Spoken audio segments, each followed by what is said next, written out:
Euronews. Las noticias. Saludos y bienvenidos a Euronews hoy.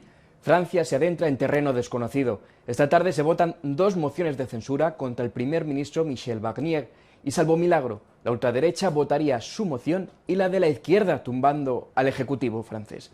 Sería el gobierno más breve de la historia de Francia. Mientras, en Corea del Sur, se precipitan los acontecimientos. La proclamación de la ley marcial por el presidente Yoon Suk-yeol ha provocado un terremoto político que amenaza con hundir al presidente. De momento, quien ha dimitido en la cuarta economía asiática ha sido el ministro de Defensa. Manifestantes piden su dimisión y la oposición se organiza para presentar una moción de censura este fin de semana. Pero hay más noticias. Vamos con la actualidad del día. La Unión Europea tiene su mirada puesta en Francia, donde el gobierno está al borde del colapso. El secretario general de la OTAN, Mark Rutte, advierte contra el apoyo ruso al desarrollo nuclear norcoreano.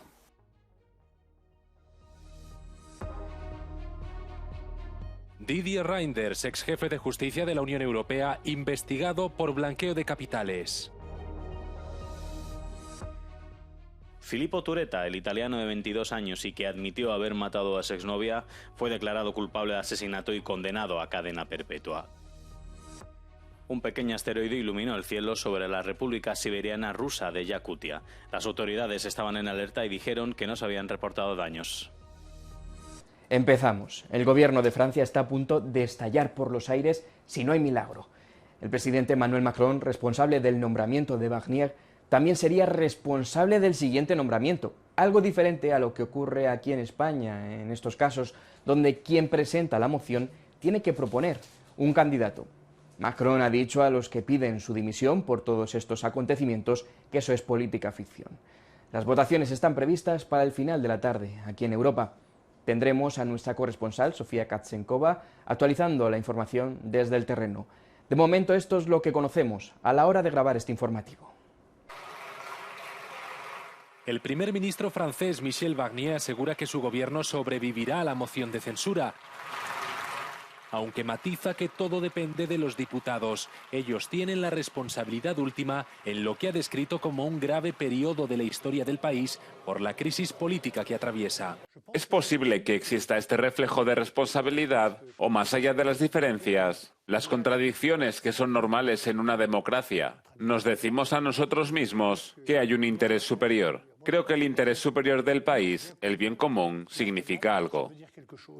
Barnier se enfrenta a la moción de censura tras impulsar un controvertido proyecto de presupuesto social.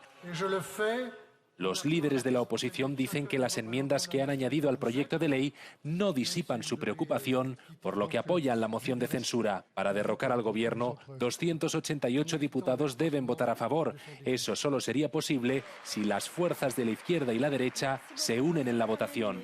El presidente francés Emmanuel Macron descarta la posibilidad de que Barnier dimita. Cree que eso sería ficción y no política.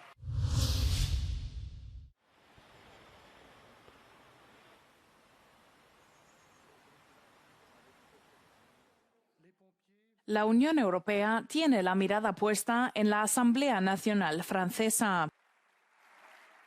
El gobierno de coalición del primer ministro Michel Barnier probablemente esté en sus últimas horas, y lo que está en juego es el presupuesto. Si queremos hablar de crisis presupuestaria, Francia no está en una verdadera crisis presupuestaria en términos de sostenibilidad de la deuda. El riesgo es más bien que si la crisis política se prolonga durante varios años, no consigamos en absoluto rectificar una trayectoria presupuestaria que a largo plazo no es muy sostenible. Ahora estamos entrando lentamente en un territorio donde podría llegar a ser problemático para la sostenibilidad de la deuda de Francia. El primer ministro francés se encuentra bajo presión nacional y europea para que Francia vuelva a alinearse con el Pacto de Estabilidad y Crecimiento. Por eso propone un esfuerzo de 60.000 millones de euros, que incluye 40.000 millones de euros de recortes de gastos y 20.000 millones de euros de ingresos adicionales.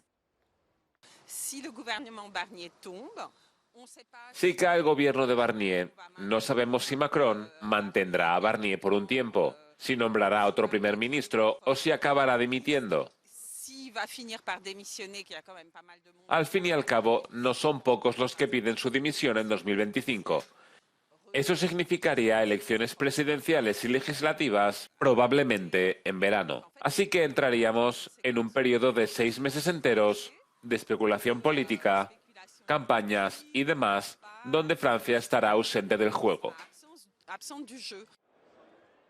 La inestabilidad política en Francia pesará mucho en los debates europeos.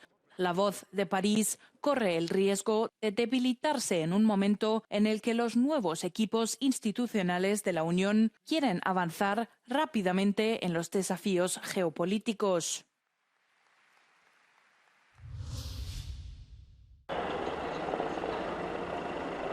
Apenas unas horas después de su entrada en vigor, el presidente de Corea del Sur ha suspendido la ley marcial que impuso la noche anterior. Yoon asegura que su gobierno ha replegado las tropas militares tras una votación parlamentaria bipartidista que rechazó la ley. A las 11 de la noche declaré la ley marcial, con la determinación de proteger al país de la corriente antiestatal que intentaba paralizar las funciones esenciales del Estado y colapsar el orden constitucional de la democracia liberal. Hace un momento, el Parlamento ha exigido el levantamiento de la ley marcial, por lo que he ordenado la retirada de las fuerzas militares. Cientos de manifestantes se habían congregado frente al Parlamento enarbolando pancartas y pidiendo la dimisión de Yoon. Otros bloquearon vehículos militares. Tropas de soldados irrumpieron en el edificio del Parlamento. Las personas que se encontraban en el interior enlazaron sus brazos y utilizaron muebles para crear barricadas e impedir el paso de los militares.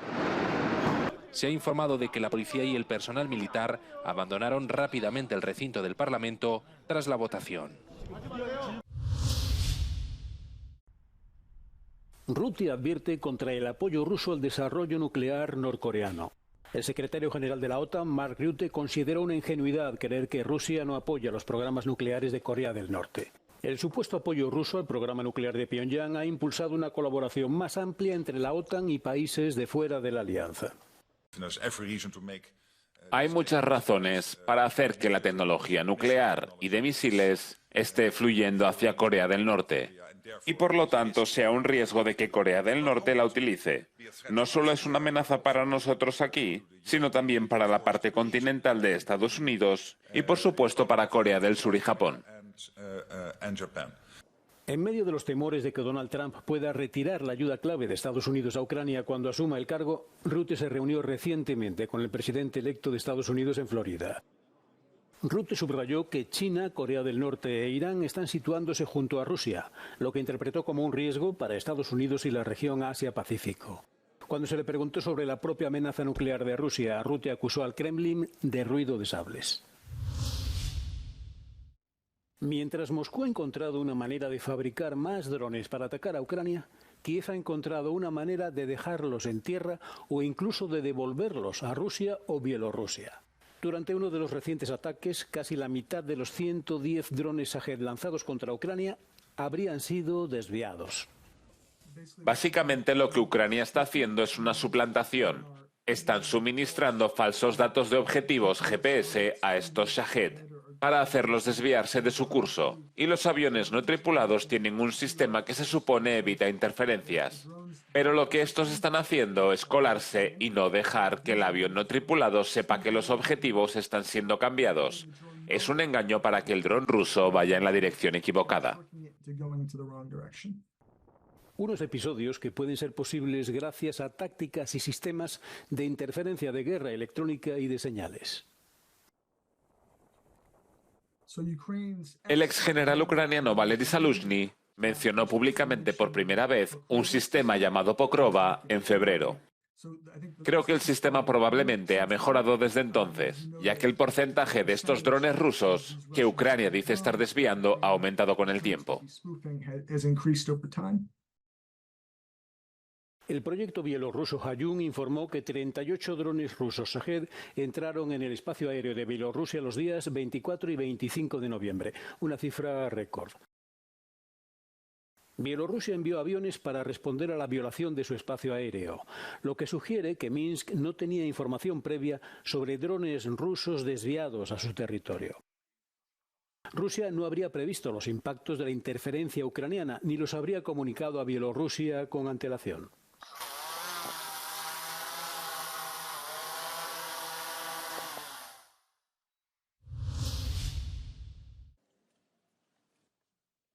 La policía belga allanó propiedades vinculadas al excomisario europeo de justicia Didier Reynders y los medios locales informaron que es sospechoso de lavado de dinero. Durante años, Reynders supuestamente compró billetes de lotería a través de la Lotería Nacional Belga, una organización que supervisó como ministro entre 2007 y 2011. Se alega que participó en juegos de lotería y depositó en su cuenta personal los beneficios resultantes, ahora blanqueados. Los medios locales informaron que la investigación había estado en curso durante meses, pero que los investigadores esperaron hasta el final del mandato de Reynders como comisario europeo el domingo, lo que también marcó el fin de su inmunidad en la Unión Europea. Según los informes, una de las propiedades allanadas es la casa del propio Reynders. El ex jefe de justicia de la Unión Europea fue interrogado por la policía hasta el martes por la noche.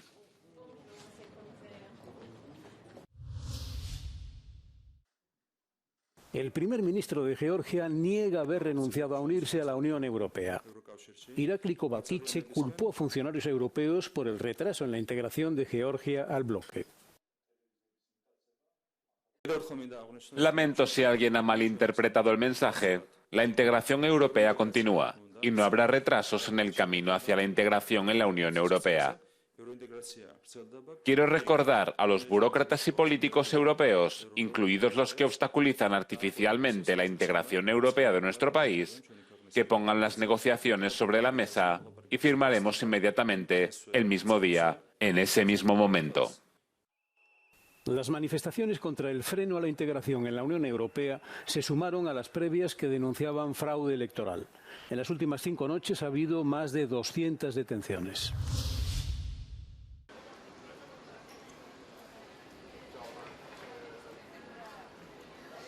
Menos espacio para los fumadores.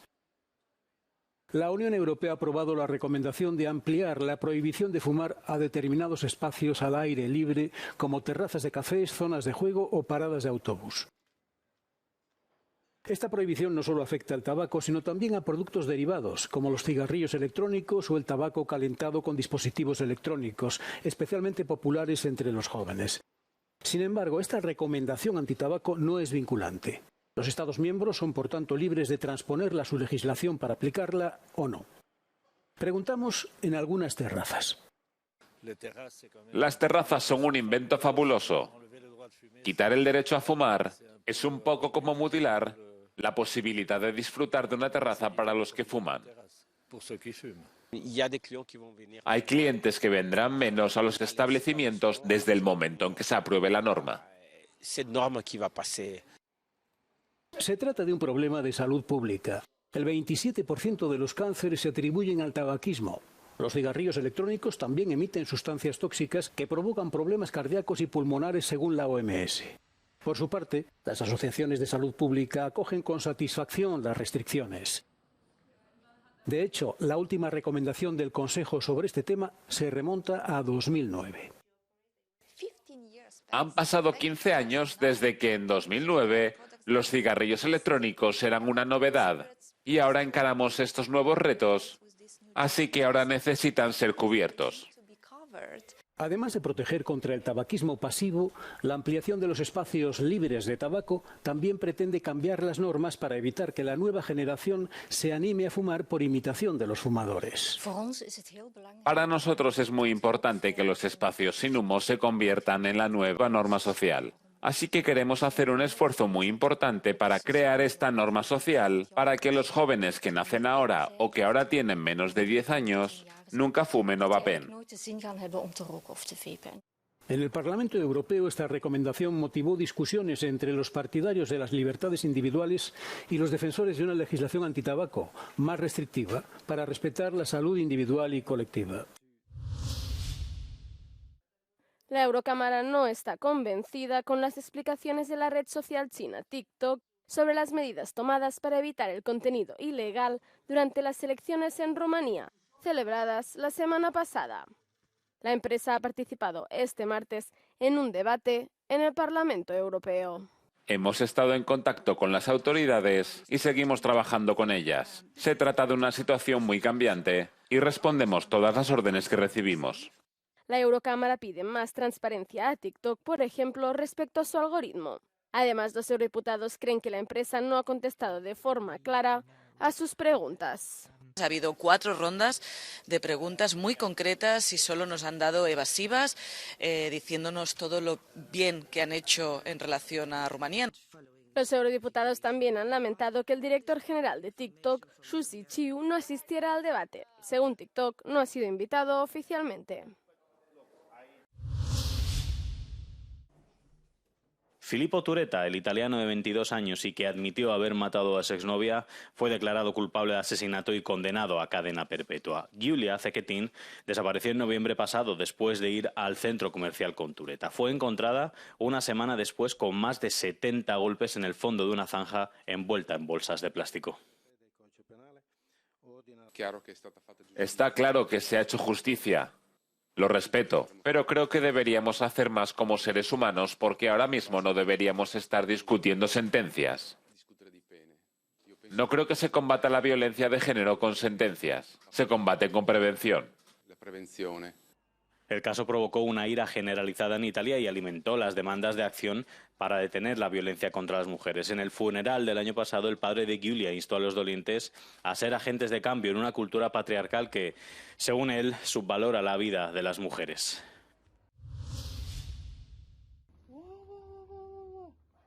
Un pequeño asteroide iluminó el cielo sobre la República Siberiana Rusa de Yakutia cuando entró en la atmósfera de la Tierra. La Agencia Espacial Europea dijo que se creía que el asteroide tenía unos 70 centímetros de diámetro y que fue descubierto aproximadamente 12 horas antes de su aparición. Las autoridades estaban en alerta y dijeron que no se habían reportado daños. ¿Utiliza la inteligencia artificial en su trabajo? Más del 70% de los trabajadores en oficinas quieren convertirse en expertos en inteligencia artificial. De septiembre de 2023 a agosto del 24, el uso de la inteligencia artificial aumentará constantemente en todo el mundo, pasando del 20% de los trabajadores a un 36%. Sin embargo, casi el 50% de todos los trabajadores de oficina se sentirían incómodos si le dicen a su jefe que han utilizado la inteligencia artificial para tareas comunes. La razón principal de la incomodidad de los empleados es sentir que el uso de la inteligencia artificial es hacer trampas, el miedo a ser vistos como menos competentes y a ser vistos como perezosos.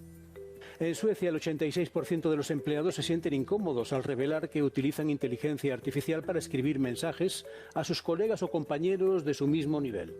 En Francia esto se aplica al 65% de los trabajadores, mientras que en Italia la proporción desciende al 61%. 62% en España, 58% en Alemania. A pesar del malestar por el uso de la inteligencia artificial, 3 de cada 4 trabajadores prefieren empleadores expertos en inteligencia artificial. Es probable que esta tendencia se acelere, ya que las personas en su primer empleo son 1,8 veces más propensas a decir que su capacitación en inteligencia artificial es un factor muy importante en su búsqueda de empleo. ¿Qué países de la Unión Europea detendrían a Netanyahu?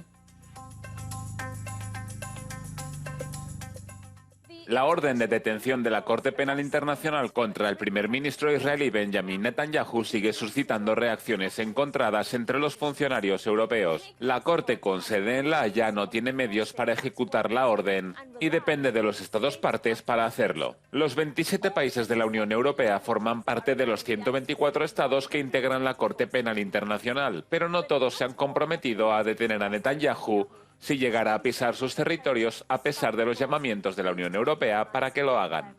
Bélgica, Países Bajos, Irlanda, Lituania, Eslovenia y España son algunos de los países de la Unión Europea que han sugerido que cumplirían la orden. A pesar de ser un firme aliado de Israel, Austria también ha dicho que no tendría más remedio que detener a Netanyahu, a pesar de que el ministro de Exteriores, Alexander Schallenberg, calificó el fallo de absurdo. Hungría se negaría a cumplir con el tribunal, según el primer ministro Viktor Orbán. Pero hay un puñado de países clave de la Unión Europea que no se han pronunciado claramente y cuya ambigüedad pone en duda la credibilidad del tribunal.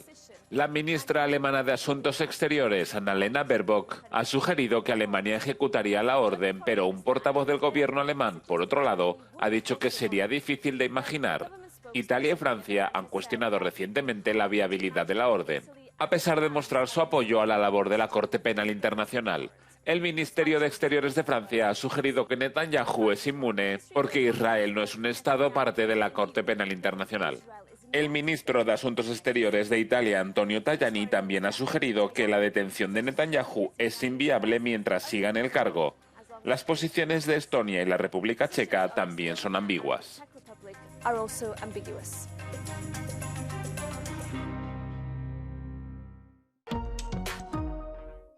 Hasta aquí la información que destacamos a esta hora. Ya saben que pueden seguir informándose a través de nuestra página web, nuestras redes sociales y nuestro canal.